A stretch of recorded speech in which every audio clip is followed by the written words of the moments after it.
Good morning. We'll call the meeting to order. We have a quorum. Two of the commissioners are present. Lee is testifying in Washington, D.C. We'll start out with a flag salute.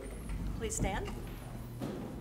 I pledge allegiance to the flag of the United States of America and to the republic for which it stands, one nation under God, indivisible, with liberty and justice for all.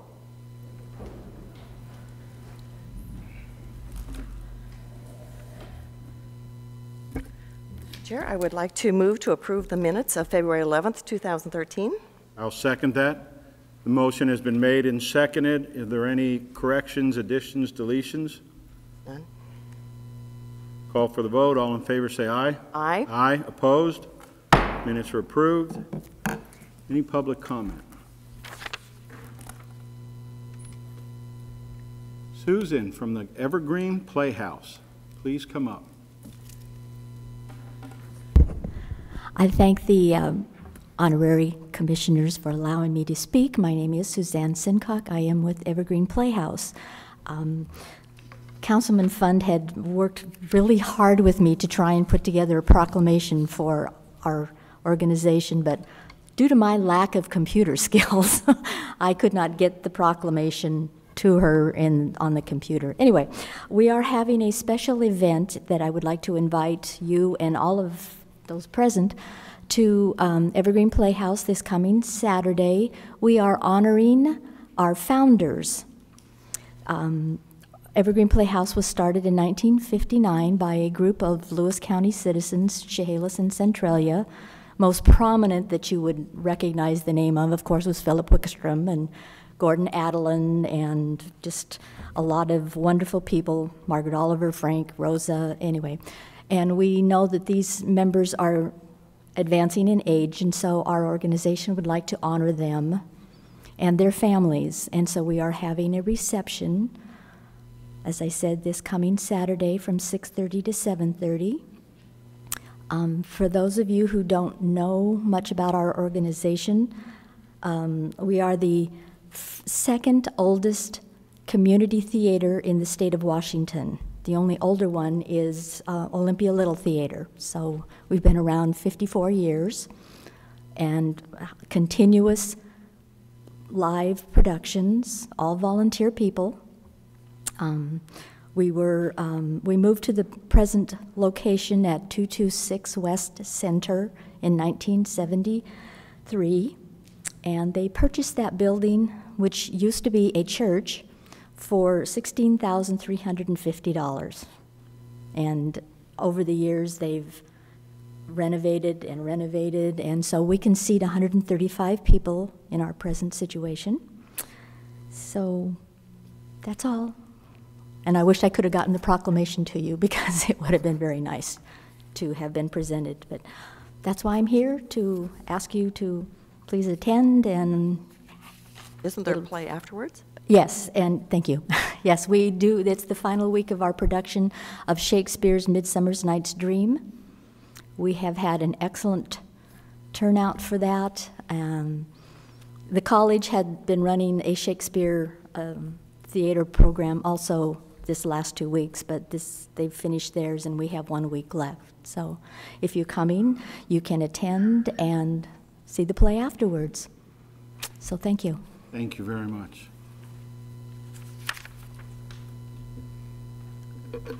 I move that we approve the agenda, notice, consent, and hearings.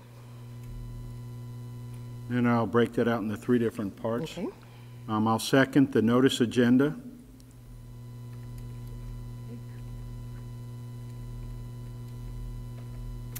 Good morning, Commissioners. Tim Elsey, Public Works Director, speaking to items 1 and 2 on your notice agenda.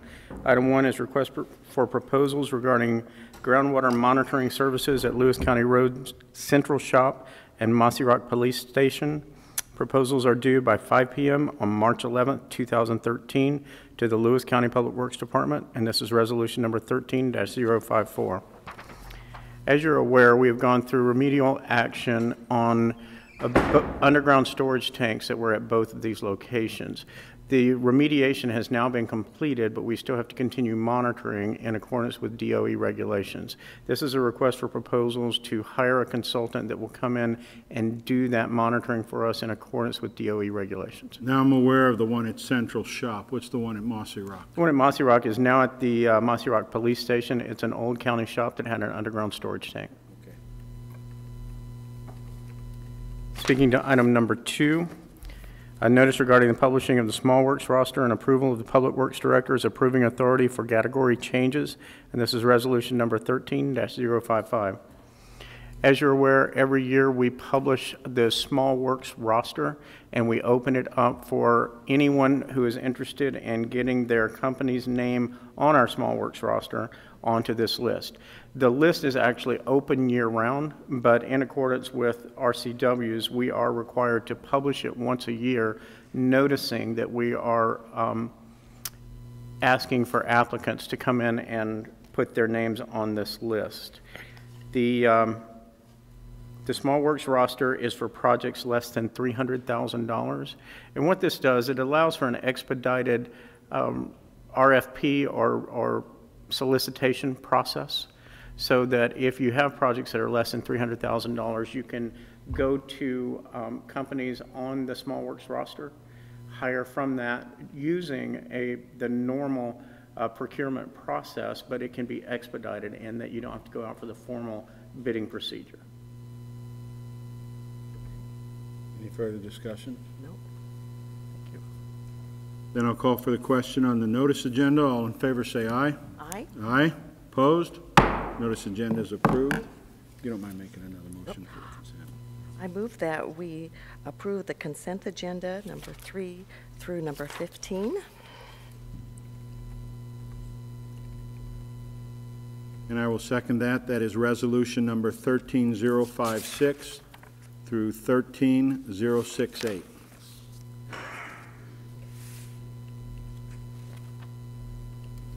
And 13-056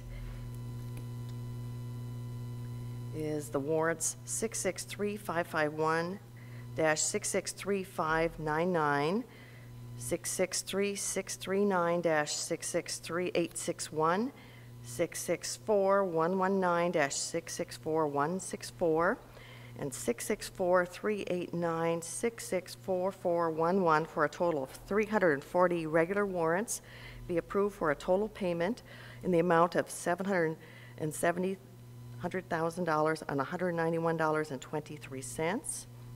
And payroll and benefits, auto deposits, and warrants 663862-664118, dated February 15, 2013, for a total of $256,000. Net pay warrants, I'll back up, for a total of 256 net pay warrants, be approved for a total payment against the county in the amount of $236,892.00. Amanda? Good morning. Amanda Migliaccio, financial analyst in the auditor's office, speaking on item number 4, resolution 13-057, approving the inventory of capitalized assets. This resolution is to fulfill the requirements set forth by RCW 36.32.210, which requires that the Board of County Commissioners file with the auditor a statement verified by oath showing a full and complete inventory of all capitalized assets of the county for the 12-month period ending December 31st of the preceding year. The preparation of this inventory is based on the verifications performed by the county departments, which have custodial responsibility of those assets. And there were no problems with the audit? No. Edna? Nope, no problem. Thank you. Amanda. Danette York, Public Health and Social Services, speaking on item number 5, resolution number 13-058, reappointment of a member to the Timberland Regional Support Network Advisory Board. This is a resolution requesting the reappointment of Stephen Clark, who is the director of Valley View Health Center here in Lewis County, to the Timberland Regional Support Network Advisory Board. This will be for a 2-year period ending in December of 2015. This will be Mr. Clark's second term, and his first term ended December of 2012, and he is currently serving as the vice chair. With this reappointment, this will continue to have Lewis County being represented on the advisory board for as a voice for persons with mental health disorders and their families. Any questions? And do we not have one vacancy yet on that advisory board? I think we do still have one vacancy that we could put another Lewis County person in. Yes.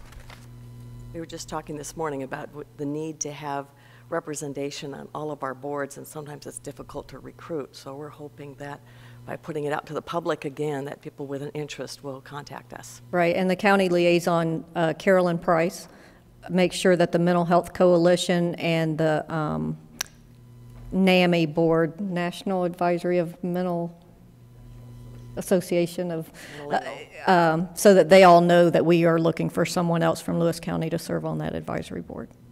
I did talk to them at the Thorbeck's Health Fair, and they would say they would help. Yes. So hopefully we'll have that second representative soon. Thank you, Danette. Thank you.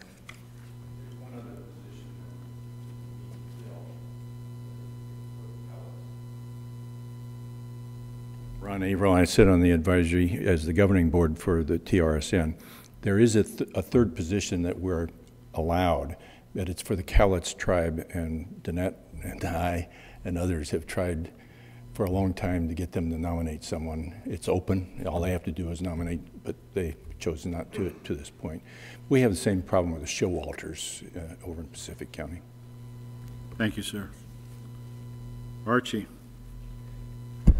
Good morning, Commissioners. Archie Smith with Lewis County Human Resources. I'm here to present item number 6, resolution number 13059, approving the 2012 collective bargaining agreement between Teamsters 252, representing E911 Communications, excuse me, and Lewis County.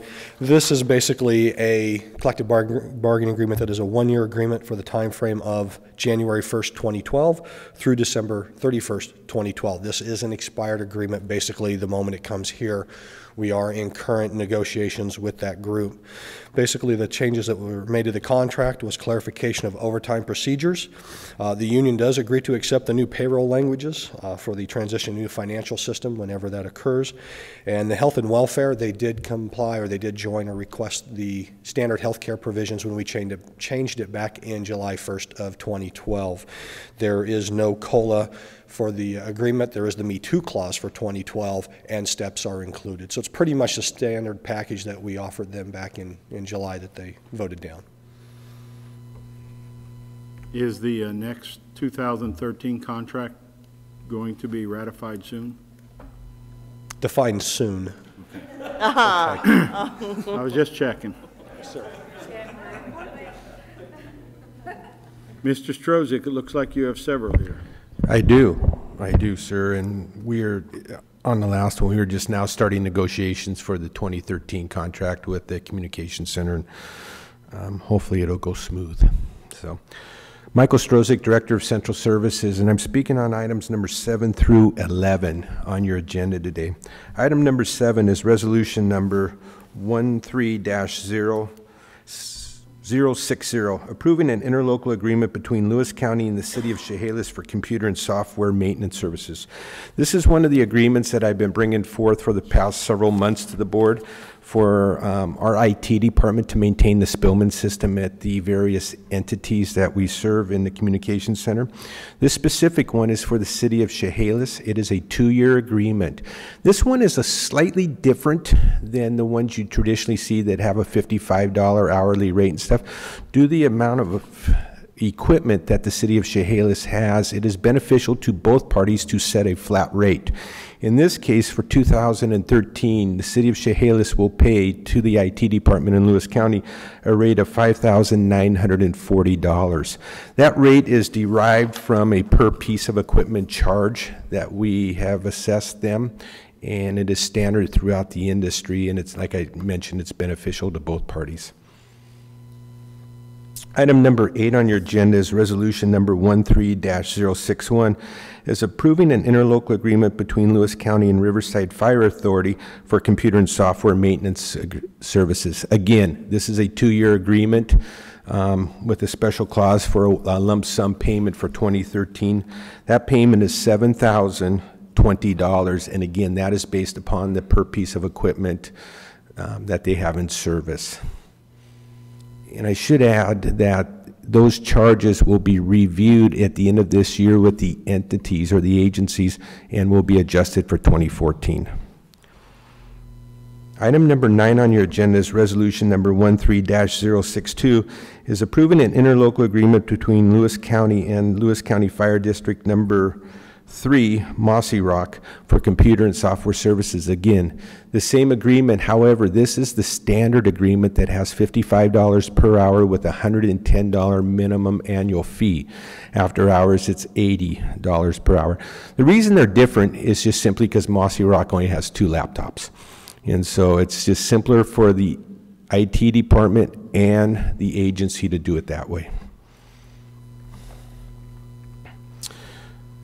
Item number 10 on your agenda is resolution number 13-063, which is approving an interlocal agreement between Lewis County and Lewis County Fire District number 5, which is Napavine area, for computer and software maintenance services.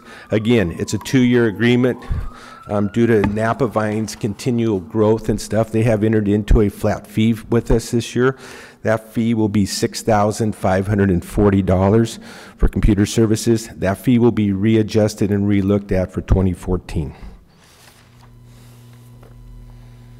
Item number 11 on your agenda is resolution number 13-064. It's approval of an interlocal agreement between Lewis County and Lewis County Fire District number 8, which is in the Slocum area, for computer. It should actually read for radio services. Your agenda has it misquoted. It's for radio services. We have several radio services agreements out there. The City of Chehalis, the City of Centralia, Lewis PUD, PL Fire Department, that where we assist them in radio service repair and maintenance. As the board is aware, we have struggled along with the fire districts out on the east side since the narrow banding for radio coverage. This agreement is done at the request of the Slocum Police or Fire Department, to help them maintain their equipment. They have some equipment issues, and we have no local radio repair shops available. The closest is in Longview, and it's tough for a volunteer fire department to take a unit out of service, transport it all the way down to Longview, leave it, get a radio worked on, then have to go back and get it. Our radio crew is amazing, and they have all the testing equipment. They maintain all the Lewis County radios. So we enter into local agreements to help maintain those public safety radios, and that's what this is. This is a 1-year agreement. It does expire at the end of 2013. The rate is $50 per hour for normal business hours, and it is $75 per hour if they get called out at night. And like I said, it expires at the end of the year. Thank you, Michael. I just wanted to make a comment. For those of you in the audience, you may see that we've now included the area. When we say district number 3, that's Mossy Rock. We had a citizen contact us and say, would you put where these districts are? We just don't know them offhand. So citizens can make comments to us and we can respond. Thank you, staff.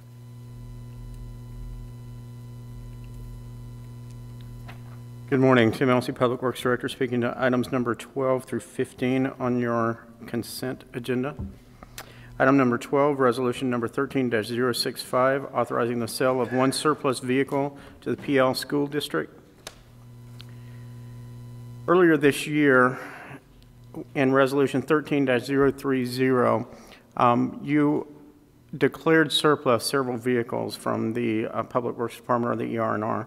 And one of the vehicles, also as you're aware, these vehicles are allowed to be sold at auction, are allowed to be sold to the highest bidder, or allowed to be sold wholesale to any other public entity.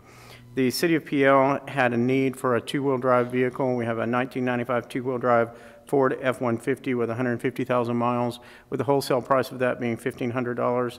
And this resolution will allow for the transfer or sale of the surplus property to the City of PL. Is that correct? It's a 95? Yes. I didn't think you had any vehicles that old. Watch, no, there you go. Speaking to item number 13, resolution number 13-066, approving a Title VI non-discrimination agreement with WashDOT. This resolution would approve a Title VI non-discrimination agreement with Washington State Department of Transportation, which is required by the Code of Federal Regulations for all governmental agencies in receipt of federal transportation funds. The federal government requires each local agency that receives federal funds to establish a Title VI non-discrimination program, which Lewis County established February 13, 2006. WashDOT requires a new agreement signed when there are changes to our signatories, such as the change of the chairman of the Board of County Commissioners. So therefore, we'll sign a new agreement on this every year as the chair changes. Approval of the attached resolution will authorize the chairman of the Board of County Commissioners to sign the Title VI non-discrimination agreement. This action will allow staff to prepare all necessary reports to keep Lewis County in compliance with the Title VI non-discrimination program established with the Washington State Department of Transportation.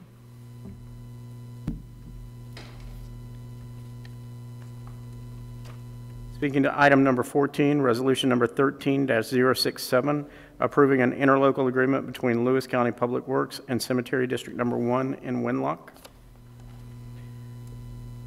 This resolution would authorize an interlocal agreement between Lewis County Public Works and Cemetery District Number 1 in Winlock. Cemetery District Number 1 has requested assistance in repairing the cemetery's flagpole on the district's premises. The district agrees to reimburse the Public Works Department of the county for all work done based on the actual cost of labor, equipment, rental, and materials, provided this work does not interrupt or interfere with the County Road Division's regularly scheduled work. We estimate the total amount of this to be $200, and this work has already been accomplished, so this is ratifying an agreement that we've done. And finally, item number 15, resolution number 13-068, bid award for the 2013 Chip Rock Proposal Project.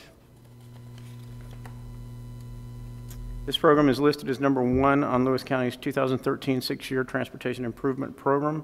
This contract will allow Lewis County to purchase crushed screenings for the 2013 3R program. This material purchase will be used for surfacing approximately 5 miles of roadway following Lewis County's cement-treated base reconstruction on portions of Kruger Road, Damron Road, Middle Fork Road, Peters Road, and Klein Road. Additionally, this material will be used to complete approximately 75 miles of chip seal throughout the county, which, as you're aware, is needed to preserve the roadways.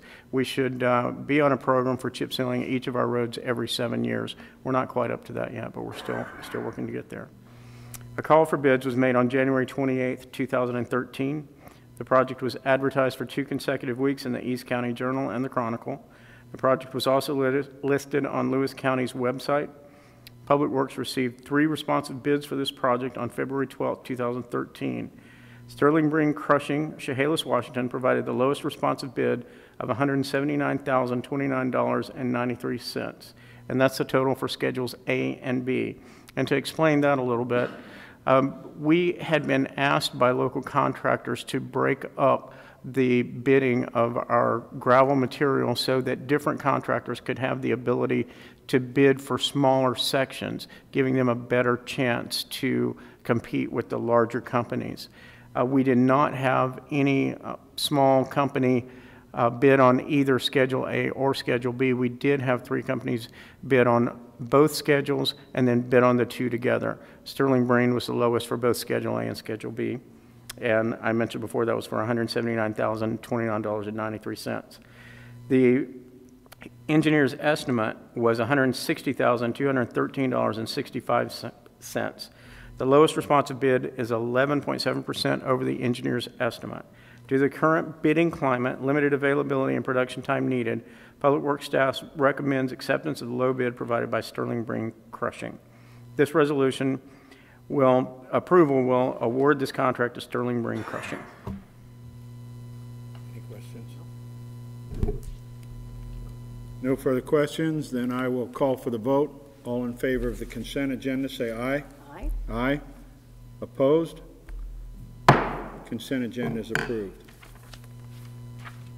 We now have 2 hearings scheduled. The first hearing will be for the sixth budget amendment for the 2012 budget. And we will start out with a staff brief, question and answer period. Then we will close that and have the official statement and any public testimony. And at the end of that, we will consider resolution number 13-069. Good morning, Commissioners. Donna Truman, Budget Director. I'm requesting approval of the 6th 2012 Budget Amendment, Resolution 13-069. Notice of this public hearing was published in the East County Journal on February the 13th and the 20th. As there were few funds in 2012's budget that exceeded their appropriation, it's necessary for us to do this final budget amendment after the year end in order to cover these shortfalls. I'll discuss the total change of the amendment and that portion that only affects current expense fund, which is the county's operating fund. A more detailed description of each change is available in the budget office. The total budget amendment for all funds was originally noticed at revenue increase of $18,075, expenditures increased $99,100, a decrease in fund balances of $81,025. The change in fund balance uses previously received revenue that was not originally appropriated in the 2012 budget. Changes since the noticed amount resulted in an increase in the total revenue of $70,741 and an increase in total expenditures of $81,482. This increase includes a double counting of some expenditures. Transfers to other funds are counted as an expenditure from the current expense fund. It's also counted again as an actual expenditure in the fund that receives the transfer. The change includes $70,741 in expenditures that are double counted. The actual amount spent increased by $10,741. So the final amendment is revenue increased $88,816, expenditures $180,582, decrease in fund balance of $91,766. The county has over 50 funds, and this amendment affects 5 of them. This amendment also affects 1 department in the current expense fund or the operating fund. The total current expense portion of this amendment, no change in revenue, increase in expenditures is $76,741, and decrease in fund balance of $76,741. Any questions? Are there any questions? If the board has no questions and the audience has no questions, I will close the question and answer period, and I will open for public testimony. Donna, would you like your opening comments to be incorporated into the record of the hearing? Yes, I would. Are there any public testimony?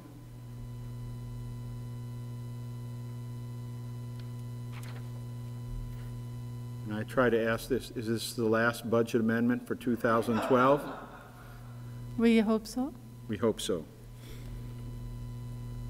So if there's no public testimony, I will close the hearing for public testimony and entertain a motion. I move that we approve Resolution 13-069 for the 6th 2012 budget amendment for current expense and various funds, increasing expenditures in the amount of $180,582, with a revenue offset in the amount of $88,816 and use of fund balance in the amount of $91,766. I second that. Any further discussion? Call for the vote. All in favor say aye. Aye. Aye. Opposed? Resolution is passed.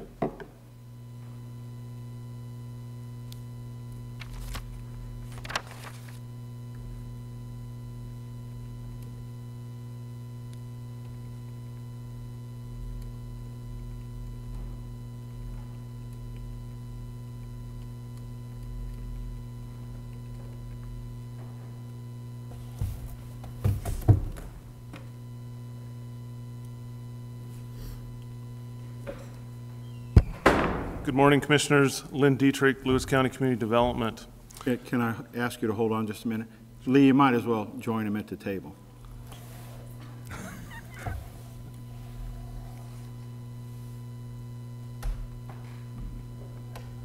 Go ahead, sir. This is a proposed code amendment of the county boundary line adjustment to repeal Lewis County Code 16.02.040 parentheses 8, close parentheses, boundary line adjustment language to substitute new language. Adoption of Ordinance 1243 would repeal Lewis County Code 16.02.0408 boundary line adjustment language and substitute new language to address Lewis County Public Health and Social Services concerns, providing clarity to the application review process, providing clarity of the recording process of boundary line adjustments, and after recording, the applicant's responsibility to transfer property. Currently, the existing language notes that there may be a review by Lewis County Public Health and Social Services. The new language proposes that there shall be a review by the department when there are known wells and/or septic systems on the subject site. The Lewis County Planning Commission, after a duly advertised public hearing, held the public hearing on the proposed code amendment on November 13, 2012. No one from the public spoke at the public hearing. Prior to the public hearing, the Planning Commission held 2 workshops on July 24, 2012, and a second on August 28, 2012. The Planning Commission provided to the Board of County Commissioners their recommendation in their letter of transmittal dated November 13, 2012. Their conclusion was, 1, the new language clarifies the steps the applicant needs to complete a boundary line adjustment. 2, the language describes recording requirements. 3, the new language addresses Lewis County Health and Social Service Department concern when a boundary line adjustment is reviewed by their department. In the event the board does not approve the above action, boundary line adjustments would be processed under the existing requirements of Lewis County Code. Lewis County Community Development staff agrees with the Planning Commission recommendation supporting adoption of Ordinance 1243, repealing Lewis County 16.02.040, parentheses 8, close parentheses, language, and substituting new language for boundary line adjustments. That concludes my presentation. Do you have any questions? Do you have any? I have a question on the existing code. We had something in there said all newly configured lots must comply with applicable standards for sewage disposal, and proof of compliance was required as a form of site approval or similar approval. So we already had something in the old code. Are you just clarifying it? What was driving the change of this code? The change is that there was also other language in the current boundary line adjustment requirements that said that they may be reviewed for those types of structures in the boundary line adjustment. And so it is, yes, it's clarifying that language that existed to make it clearer when the health department would be reviewing.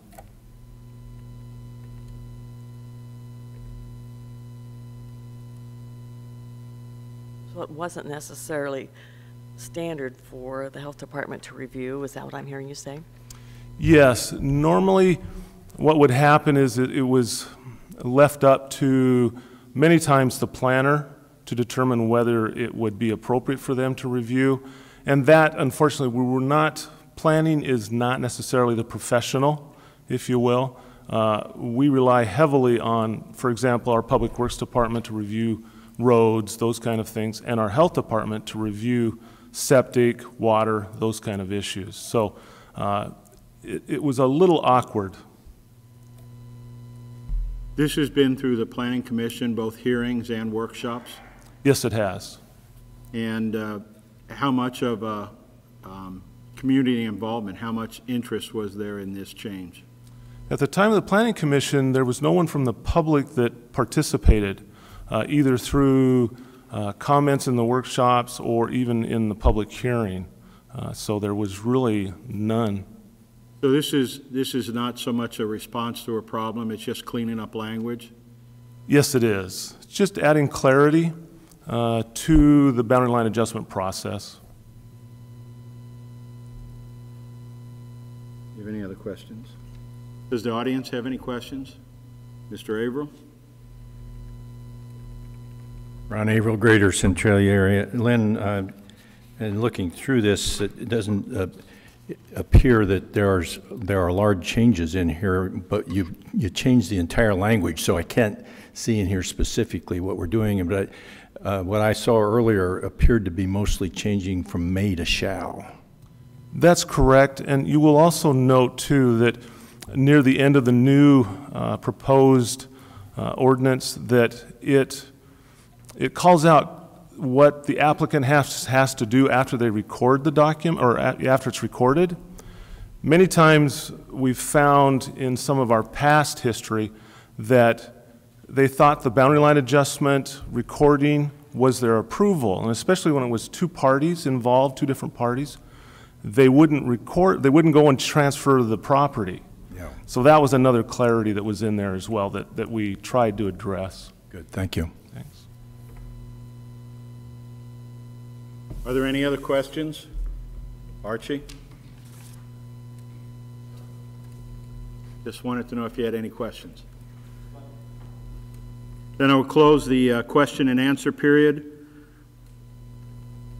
Would you like your comments, opening comments, be incorporated into the record of the hearing? Yes, please. Then I'll open for public testimony. Do you have any statements? Is there any public testimony? Is there any public testimony? I see none on the list. Then I'll close the hearing for public testimony, and I'll entertain a motion. I move that we adopt ordinance 1243, repealing LCC 16.02.040, parens 8, close parens, language, and substitute with new language addressing Lewis County Health and Social Services review of boundary line adjustments. I'll second that. Any further discussion? Call for the vote. All in favor say aye. Aye. Aye. Opposed? Adopt the new ordinance. Seeing no more business, I move that we close our meeting. I'll second that. All in favor say aye. Aye. Aye. Opposed? We are adjourned.